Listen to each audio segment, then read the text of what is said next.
ทำเป็นซีโน่แล้วก็อาศัยข่อยจังหวะป้าตาไปแน่ไปอะไรวิทยุ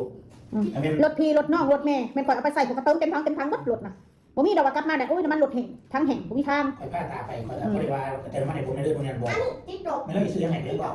เพราะว่าข่อยเห็นดูเราข่อยกับสงสารเราเพื่อนเราก็อยู่โต๊ะคนเดียวลูกเราก็2 เดือนมาหาเราเท่านึงน่าจะมองไปแบบนั้นมันมองไปอย่างนั้นถ้าเป็นคนอื่นเราอยากไปก็ต้องไปครับโอ้ยใครสิพาเราไปบอกเขาทำมันยากคนที่มีน้ำใจครับไปคนสมัยนี้คู่มือนี่เฮ็ดให้โดยสุภาพคนยังหาบ่มีหน่อยเสร็จเลยนอกจากคนที่เขามีเขาเป็นผู้รักผู้ใหญ่คอยอุดหนุนใครดูคนน้อยมากถ้าคอยบริษัทคิดเอามาฝากแล้วผมนี่แหละอันนี้เขาคอยฟังว่าแม่น้อยบ่แม่นอ้นน้อยใครอยู่แม่น้อยอันนี้เขาบ่แม่นประมาณลาวบ่มีคนขบแต่บ่อึดเขาโทรมาตรวจให้ไปเล่นน้ำบ่ไปบ่อยากให้ผู้ใดเดือดร้อนนะบ่อยากให้ไผรู้จักเขาอีกว่าไงซะก็เล่นก็บ่ต้องถ่ายคลิปแค่นั้นแหละทำรู้จักแล้วกันสโลเขาไปหาเขาเว้าจังซั่นเว้าจังซี่อยากแสดงตัวตนว่าตัวนี้ผู้หนึ่งที่มาเล่าประวัติศาสตร์กูชีวิตกูให้เขารู้จักเขาก็ให้รู้จักกูก่อนสู้อีกเขาสิเว้านะ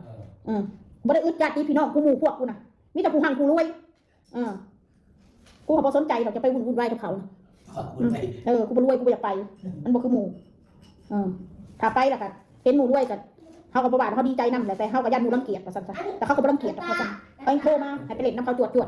ก็บ่อยากไปพี่น้องบ่าวเพชรก็บ่แม่นมาอยู่โต๊ะคนเดียวเอ้ยไอ้น้องเขาก็มีหมู่พวกเขาก็บ่อึดบ่าวเพชรก็ได้แต่ก็ปฏิเสธเพราะว่าหยังเพราะบ่อยากไปยุ่งกับไผบ่อยากวุ่นวายกับไผอยากอยู่แต่เจ้าของแบบนี้เข้าใจบ่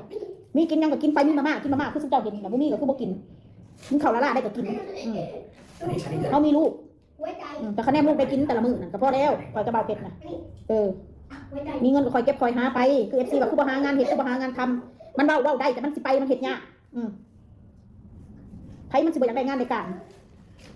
นั่นแหละแม่เอาซุเจ้าเป็น FC ข่อยมีบ่งานการผัวเมียหาให้เด้อไปอยู่นํกันได้ลูกข่อยก็ป้าบ่ได้ข่อยสิเอาลูกข่อยไว้นำผู้อื่นข่อยก็บ่ไว้บ่ได้ข่อยบ่อยากให้ผู้ใดมาเป็นภาระกับครอบครัวข่อยหาให้เด้อพี่น้องงานข่อยเบาเพชรแล้วก็มีลูกไปอยู่นำข่อยสิไปหาให้แน่เงินเดือน10,000เงินเดือนคนละ15,000ไปไอ้เพชรบอกได้เอาคอคนละ15,000เงินเดือนอย่างทงอย่างไห้มา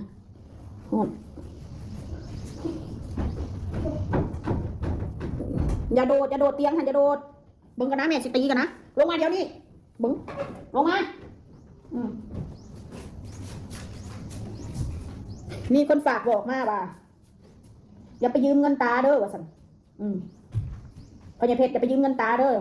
สงสารแกโอ้ยเนาะจะบอกไปตัวที่เพื่อนคอยเอ็นดูเราเท่ต้องบอกไปตัวเราเอ็นดูไปเอ็นดูหมายที่นี่หมายถึงว่าต่างคนต่างมาพ้องกันเล่นน้องกันหักกันไม่จะมองไปแบบนั้นอันนี้เฉพาะคนที่บอกเลยซึ่งเจ้าไปมองวันในดาวตาเรามีเงินมีคำเขาเสียเอาเงินมาให้ซึ่งขอยืมบอกไปทำแม่เราทำพอ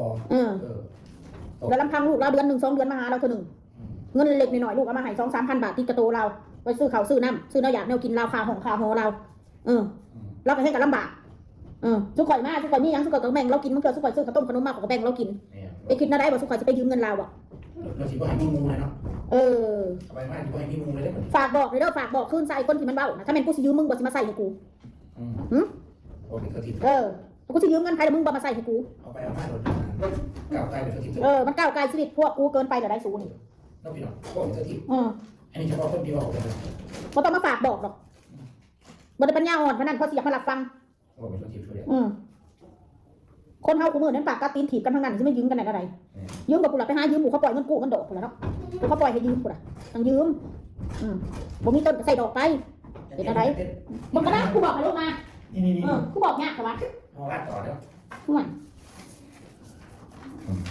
โอเครถขึ้นอันไหนก็ว่านั่นขึ้นอันไหนก็ว่านั่นเอาว่าต่อเอาว่าต่อว่าไม่เป็นหรอกขึ้นไปขึ้นมาขึ้นแต่โอ้ขึ้นชั้นหาเบาสักคนมันเกินไปแล้วบางเถื่อเขาเงียบบ่แม่นว่าเขาญาติพี่น้องเขาบริญาตนั่งหนาไปทั้งนั้นแหละในโซเชียลนะบางเถื่อกูเงียบกูก็อยากอยู่สงบเสงี่ยมกูนี่ในหัวกูนี่บ่แม่นกูสิญาตินั่งหนาสุดอกสุมาคอมเมนต์หรือว่าสุสิบะไลจดจับเป็นกลุ่มเป็นก้อนกันนะโอ้ยกูญาติหลายคนเฮามันก็มีเวลาเครียดเวลาสังสรรค์เวลาเบิกบานเวลาเขาบ่สบายเขาก็เครียดเขาก็ปวดหัวเขาก็คิดจังบ่ออกเวลาเขาเสียใจเขาก็หายเขาก็เสียใจเวลาเขาดีใจเขาก็หายเวลาเขาดีเสียใจเขาก็หายพี่น้องเกิดเป็นคนกินกาโอเคอันนั้นก็บ่ได้อันนี้ก็บ่ได้สู้กับเป็นเจ้าชีวิตกูซะบ่สู้เป็นคนกำหนดชีวิตกูบ่สู้บ่ได้อยู่ครองโลกดอกมันบ่มีผู้ใดอยู่100 ปีดอกแม่นอยู่100 ปีอยู่ไปหาสแตก